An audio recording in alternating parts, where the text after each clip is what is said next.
Salam Skapsa, bisa santun menuju prestasi dalam kompetensi. Oke pelajar Skapsa, pada mata pelajaran dasar listrik dan elektronika pertemuan 2 kali ini kita akan membahas mengenai pertanyaan-pertanyaan dari kalian, serta akan mulai membahas mengenai bahan-bahan listrik. Nah, saya pikir kalian akan perlu mengetahui dan memahami bahan-bahan listrik supaya kalian bisa benar-benar memanfaatkan dengan baik bahan-bahan tersebut dan juga untuk mencegah terjadinya kecelakaan kerja. Untuk itu, mari simak video dari saya berikut ini. Oke, pelajar Skapsa, untuk kali ini adalah pertemuan kedua mata pelajaran DLE. Nah, untuk itu sebelum saya akan membahas mengenai DLE, silakan disiapkan tempat yang paling nyaman. Boleh membawa camilan karena kalian harus fokus ketika nanti mendengar penjelasan dari saya. Oke, kita lanjut ke slide berikutnya. Oke. Nah, kali ini saya akan membahas untuk tujuan pembelajaran kali ini adalah mendeskripsikan konsep listrik arus dan potensial listrik. Jadi, setelah pembahasan kali ini kalian diharapkan paham tentang konsep arus dan tegangan listrik. Oke, yang kedua adalah mendeskripsikan bahan-bahan listrik. Selanjutnya, mendeskripsikan elemen pasif dalam rangkaian DC. Oke, selanjutnya.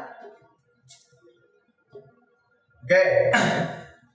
Di tampilan ini adalah beberapa pertanyaan yang diajukan teman kalian.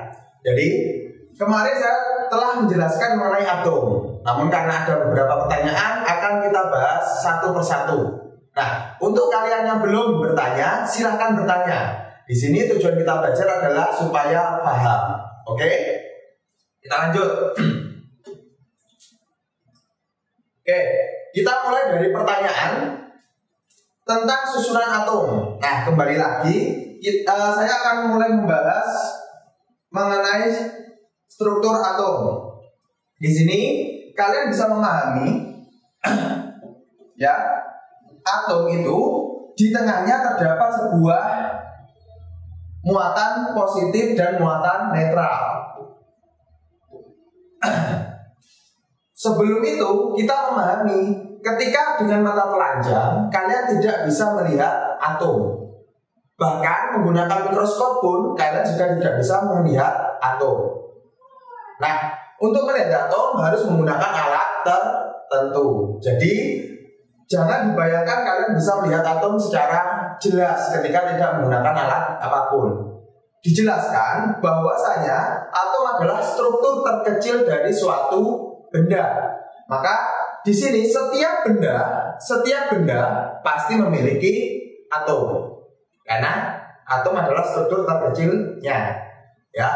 Terus kemarin ada pertanyaan juga, apakah bisa atom itu dihilangkan? Saya pikir kalau atom hilang, otomatis benda yang saya pegang, baju yang saya pakai juga akan hilang. Jadi jawabannya tidak bisa.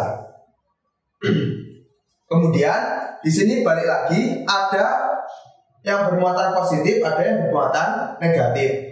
Yang bermuatan positif disebut sebagai proton. Yang bermuatan netral disebut sebagai neutron. Dan yang bermuatan negatif disebut elektron. Nah, di sini yang bagian positif dan netral selalu berada di inti atom, di tengah-tengahnya saja.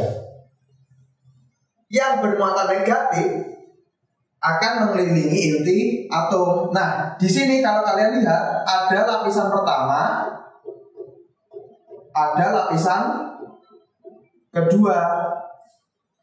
Kenapa tidak semuanya di lapisan pertama? Diurutkan berdasarkan energi yang dimilikinya. Jadi semakin luar, maka energi yang tertarik ke dalam semakin kecil. Dan setiap atom memiliki struktur masing-masing. Jadi nggak semua atom jumlah elektronnya seperti jumlah ini dan jumlah protonnya jumlah ini. Bergantung dari unsur-unsurnya. Seperti itu. Oke. saya pikir yang saya ulangi lagi, saya tekankan bahwasanya yang dapat bergerak adalah elektron.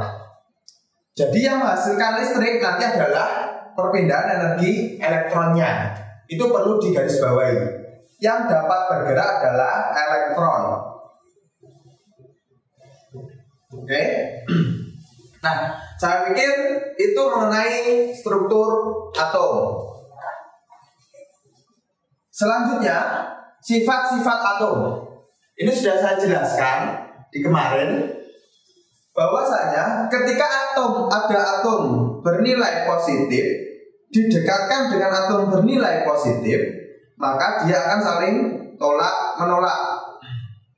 Nah, kalau aslinya nggak mungkin juga bentuk atomnya seperti ini. Ini hanyalah sebagai gambaran supaya kalian lebih mudah memahami atom atau sifat-sifat dari atom.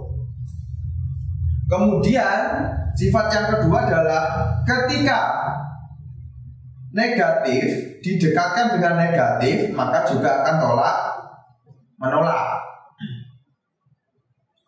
Intinya apa? Ketika sama muatannya, maka akan tolak menolak. Ketika berbeda, ada positif, ada negatif, maka dia akan saling tarik menarik. Seperti itu. Nah, di sini dijelaskan lagi, karena ada yang balik lagi, karena ada yang bisa tolak menolak, ada yang bisa tarik menarik, otomatis atom itu strukturnya tidak akan sama ketika didekatkan dengan struktur yang lainnya. Bisa jadi yang atom awalnya itu bernilai netral di sini akan bernilai positif. Kok bisa bernilai positif? Karena sebelumnya pada atom kedua ini di sana ada 2 elektron.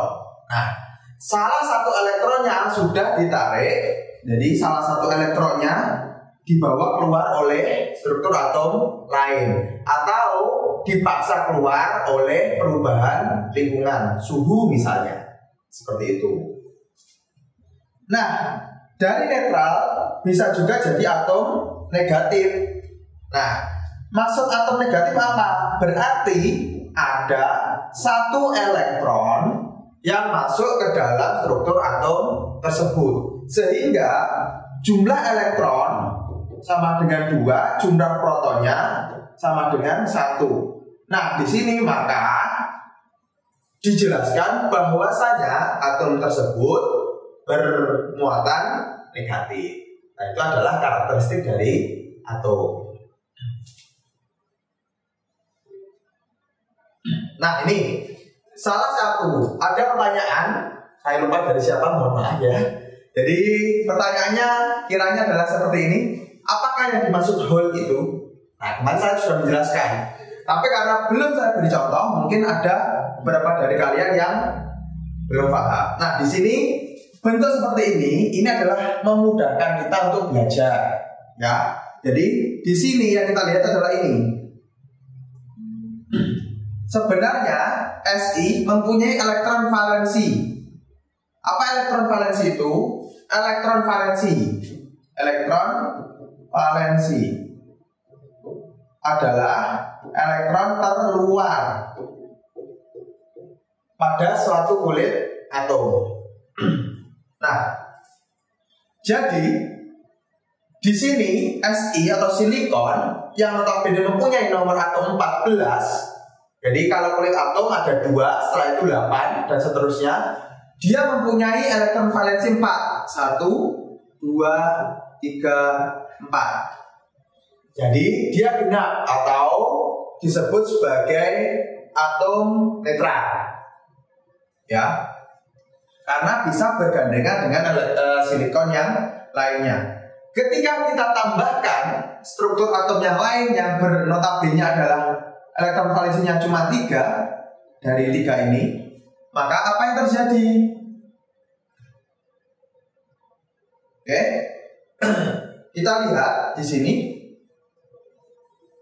akhirnya ada sebuah lubang. Nah, kalau kita tahu elektron itu bermuatan negatif. Berarti kalau ditinggalkan di sini, maka muatan dari atom B di sini adalah positif. Kenapa? Karena energi negatifnya sudah keluar. Nah, seperti itu. Nah, ini yang dinamakan hole. Hole itu adalah lubang ya kalau nggak salah, bolongan. Nah, terus kemudian ini biasanya teman-teman mengasumsikannya berarti positif. Kenapa? Karena atom tersebut berarti kelebihan struktur atom protonnya. Oke. Lanjutnya. Nah, sekarang ada pertanyaan juga. Loh, Pak, beda potensial itu apa sih? Nah, kan kayak gitu ya. Jadi, di sini saya berikan sebuah gambaran singkat. Karena apa? Saya tidak harus listrik. Untuk memudahkan kita, maka kita analogikan sebagai dua ember. Ember pertama dan ember kedua. Nah, kira-kira dengan air yang sama tinggi diberikan sebuah pipa penghubung, apakah air dari ember satu bisa mengalir ke ember kedua? Nah, atau sebaliknya.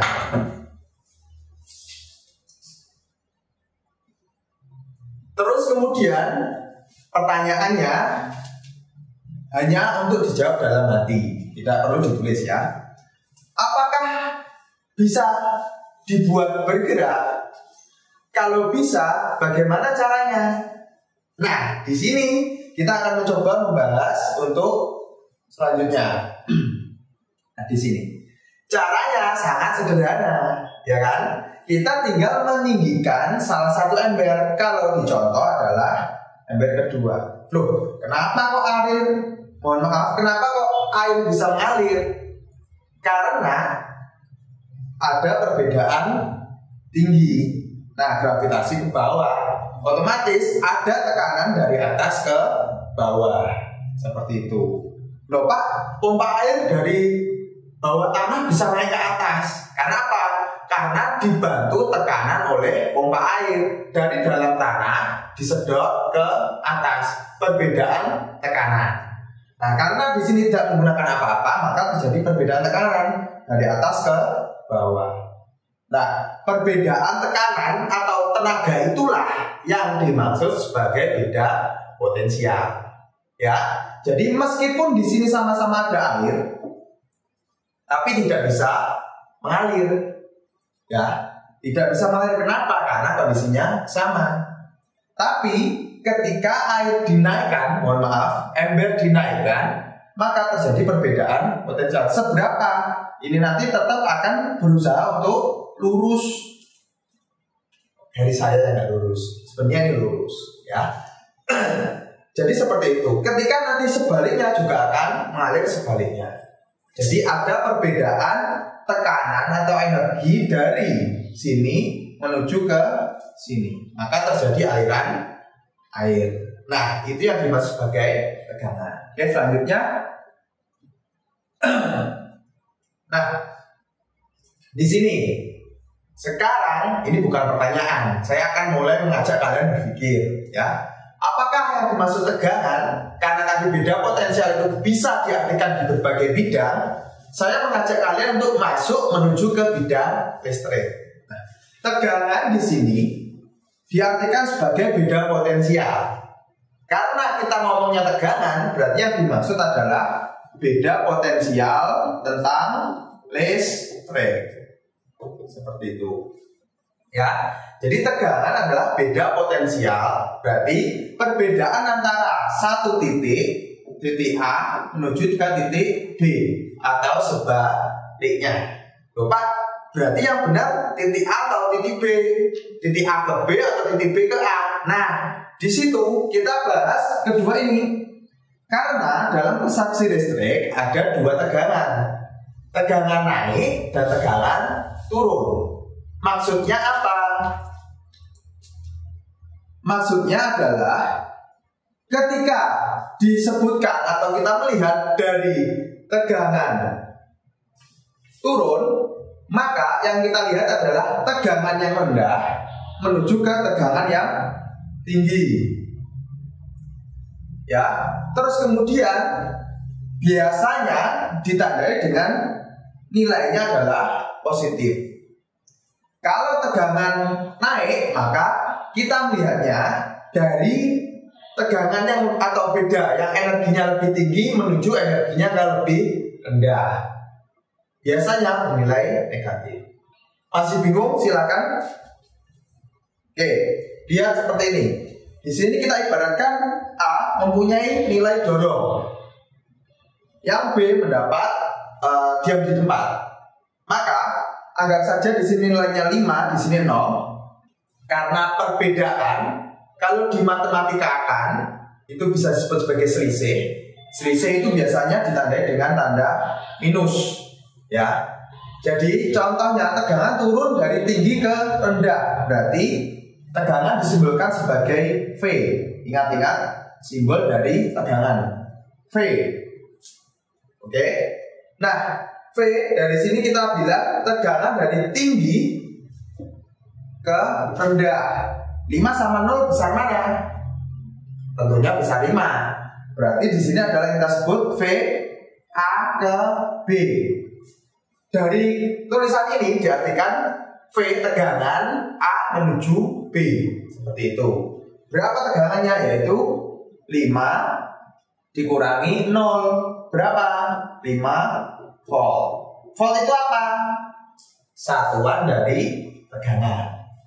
Ya. Terus bernilai positif. Nah, 5 bernilai positif apa negatif? Positif dong. Atau bisa tulis gini. Lebih mudahnya nggak usah ditulis.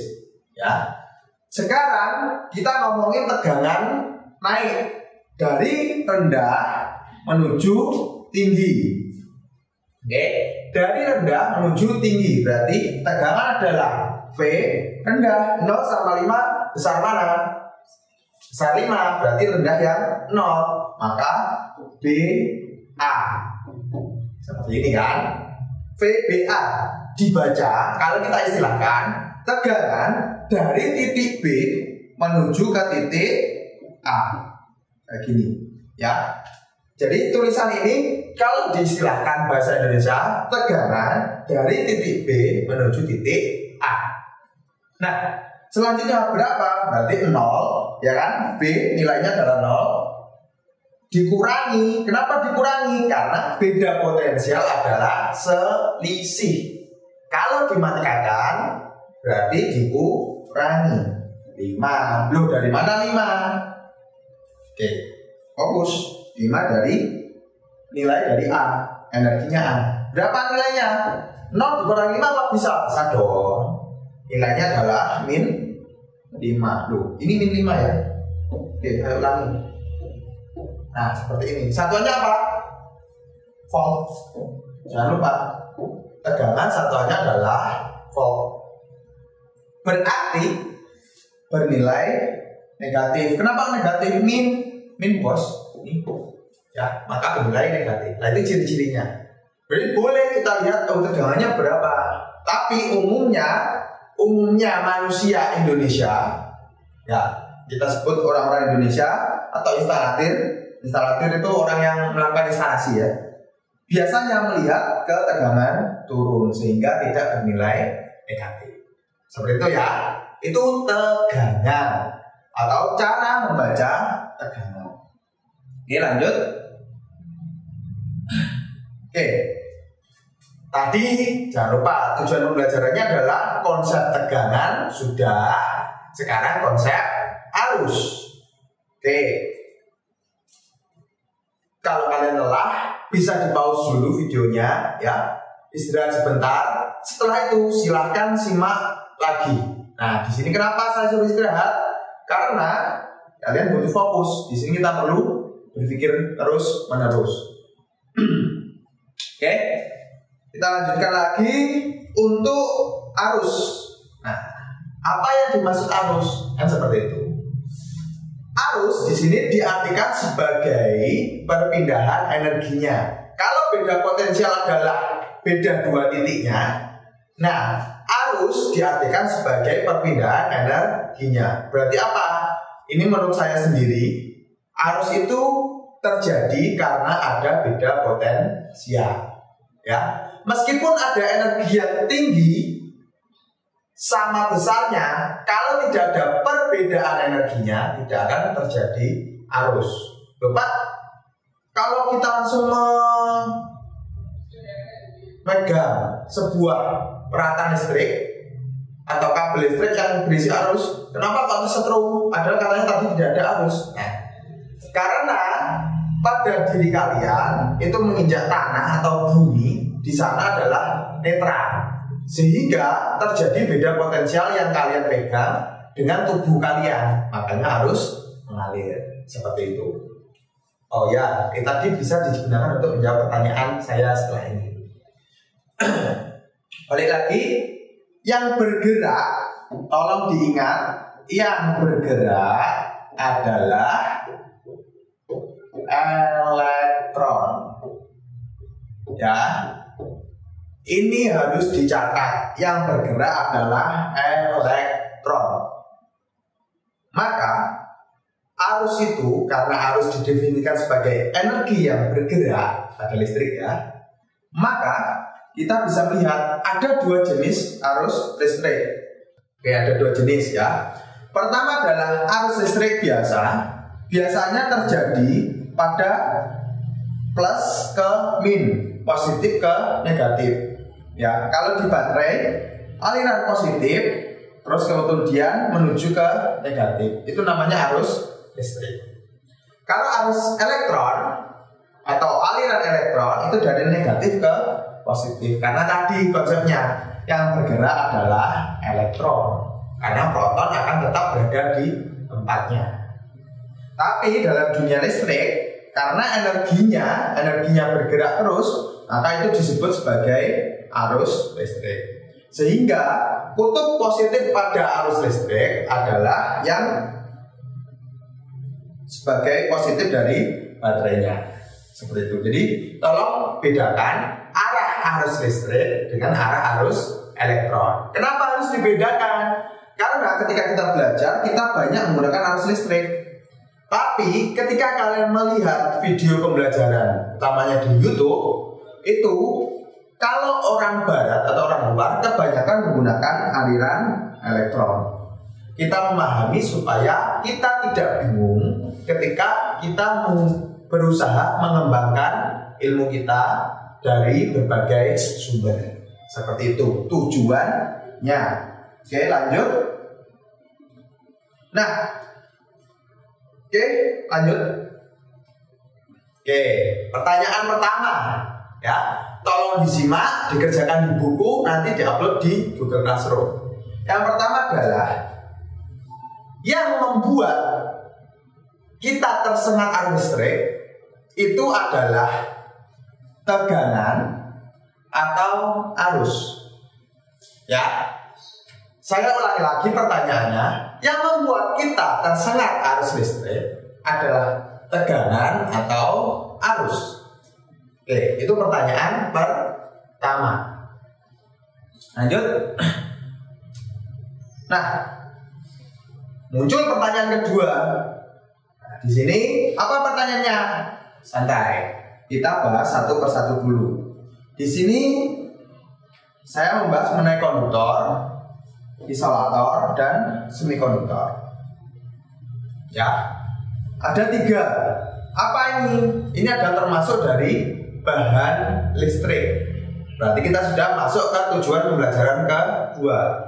Bahan listrik ada konduktor, ada isolator, ada semikonduktor. Di sini sudah saya contohkan bahan-bahannya seperti apa.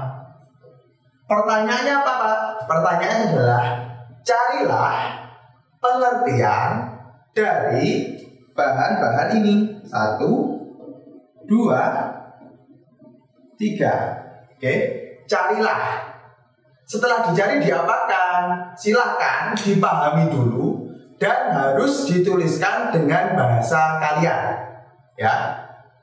Loh, apa ketahuan Pak kalau lihat Google? Sangat terlihat. Karena saya yakin bisa membedakan bahasa kalian dengan yang sudah ada di Google. Oke?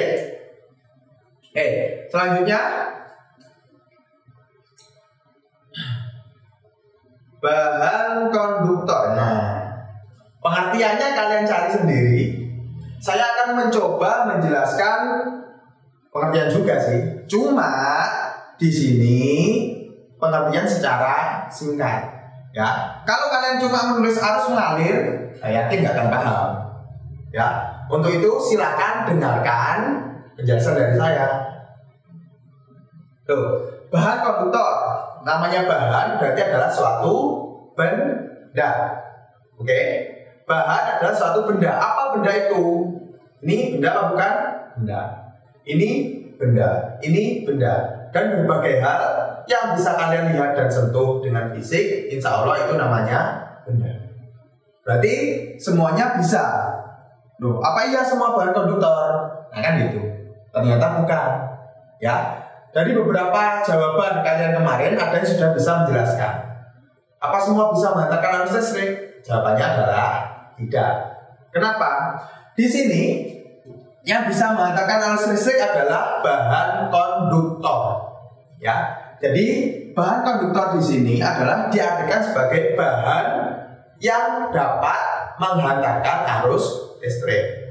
Jadi tadi kalau kita lihat, kita mengingat-ingat ada ember di sini, ember juga. Nggak mungkin dia bisa mengalir begitu saja kalau tidak ada media penghubungnya. Nah, bahan konduktor ini adalah media penghubung antara potensial satu dengan potensial yang lainnya. Itu adalah sebuah bahan konduktor. Terus kemudian penyebabnya apa? Loh, karena apa? Semua bahan, ini definisi dari saya sendiri, bisa berbeda dengan orang lain. Semua bahan saya anggap bisa menghantarkan arus listrik. Masa Pak? Iya. Saya pikir seperti itu. Loh, buktinya saya pegang kayu, saya dekatkan dengan sumber listrik, tidak tersengat arus listrik. Karena apa?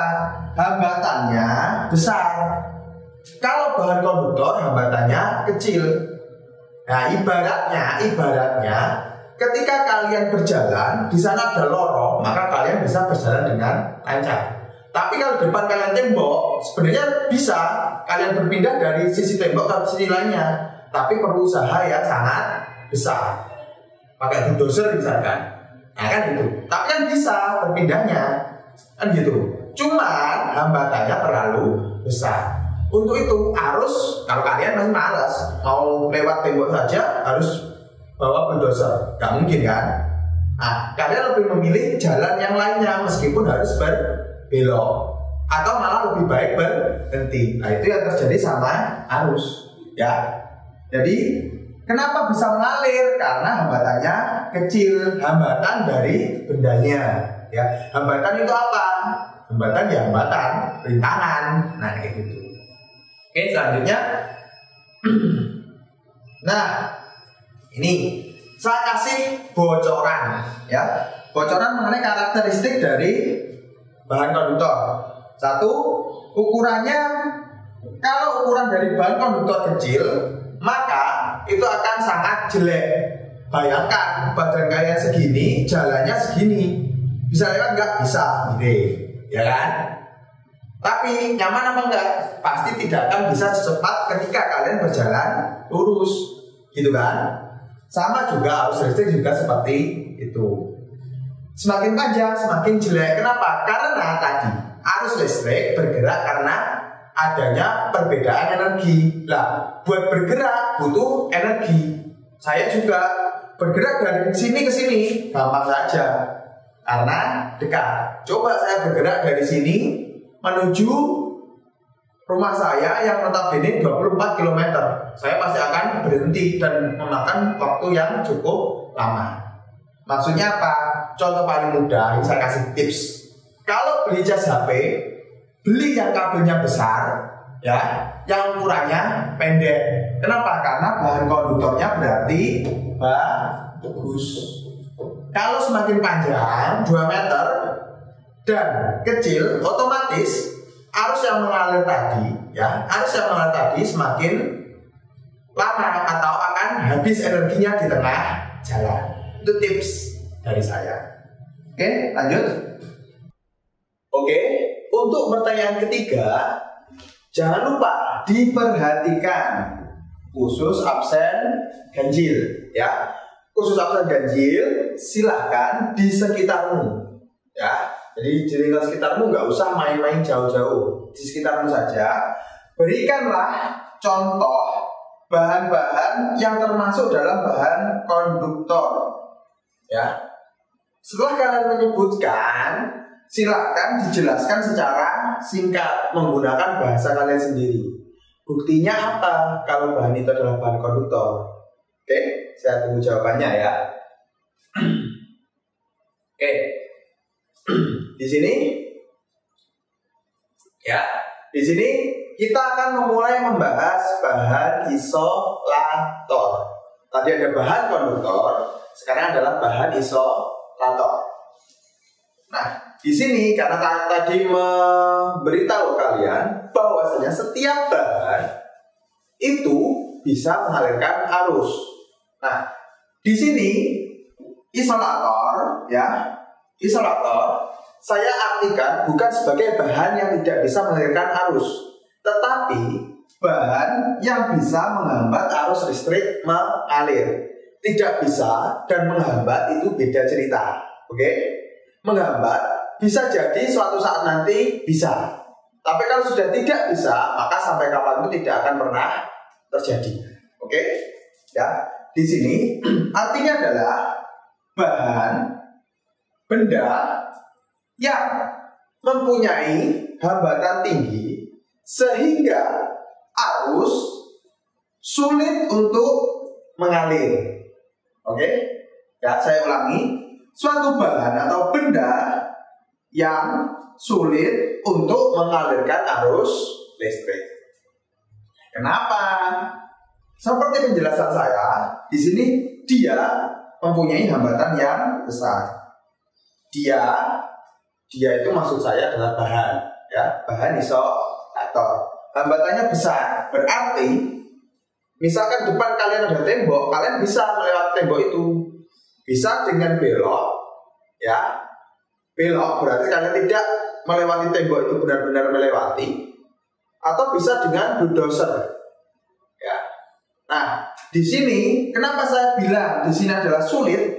Karena kalau kalian pernah mengamati atau pernah menonton film, ada sambaran petir, kemudian menyambar sebuah pohon, maka beberapa meter di samping pohon itu ada orang, maka juga akan tersengat arus listrik.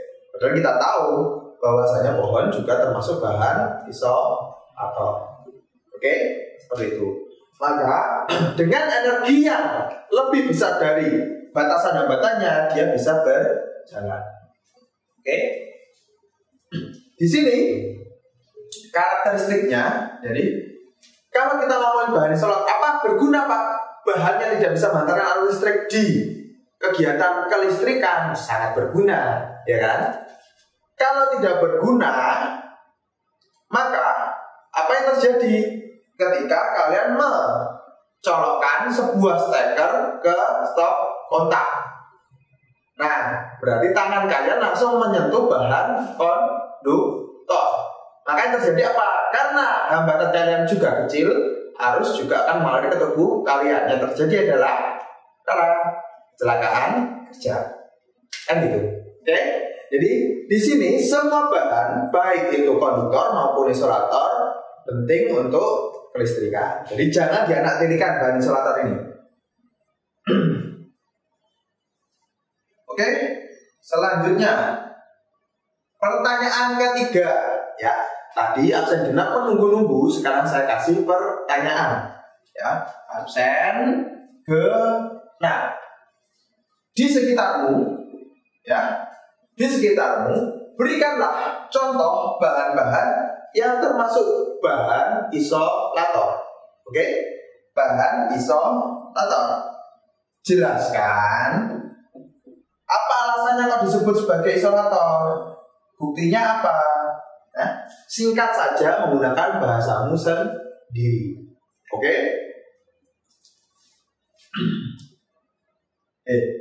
Kok masuk pertanyaan keempat? Nah, di sini pertanyaan keempatnya adalah saya akan mencoba mempraktikkan, ya, mempraktikkan. Di sini saya mengambil sebuah kotak atau stop kontak, ya. Di sini digunakan untuk menyalakan sebuah lampu. Berarti ini asli, ya. Lampu di belakang saya bisa nyala atau mati. Nah, pertanyaannya saya akan mencoba untuk memegang besi yang ada di sini. Saya pegang, oke. Saya pegang besinya, saya pegang lubangnya, saya pegang salah satu lubangnya. Apakah saya tersengat arus listrik? Ya, karena apa? Kalau tersengat arus listrik, secara umum tubuh kita akan berteriak atau memberikan respon cepat, menghindar. Kalau tadi berarti saya tidak tersengat arus listrik. Pertanyaannya apa? Jelaskan kenapa saya tidak tersengat arus listrik. Padahal saya sudah memegang kotak yang bisa menyalakan lampu di belakang saya. Oke, berarti tadi asli ada arus listriknya. Nah, itu pertanyaan. Jadi itu termasuk analisa. Berikanlah secara singkat, namun tetap logis. Oke, tetap logis. Nah, terakhir, pertanyaan terakhir nomor berapa berarti? 5. Apa pertanyaannya? Kalau kalian, bukan pertanyaan ya, tugas, perintah dari saya, tuliskanlah pertanyaan yang kiranya belum kalian pahami terkait materi yang telah saya sampaikan. Wajib hukumnya. Kenapa? Akan saya bahas supaya kalian bisa mengerti lebih detail. Oke? Oh, perlu digarisbawahi, percobaan saya tadi, ya, memegang, tolong jangan ditiru. Oke?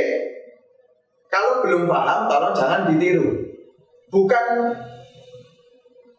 sok gaul, tapi kalau kalian niru tapi nggak tahu ilmunya, yang jadi, cita-cita pasti akan melayang, ya.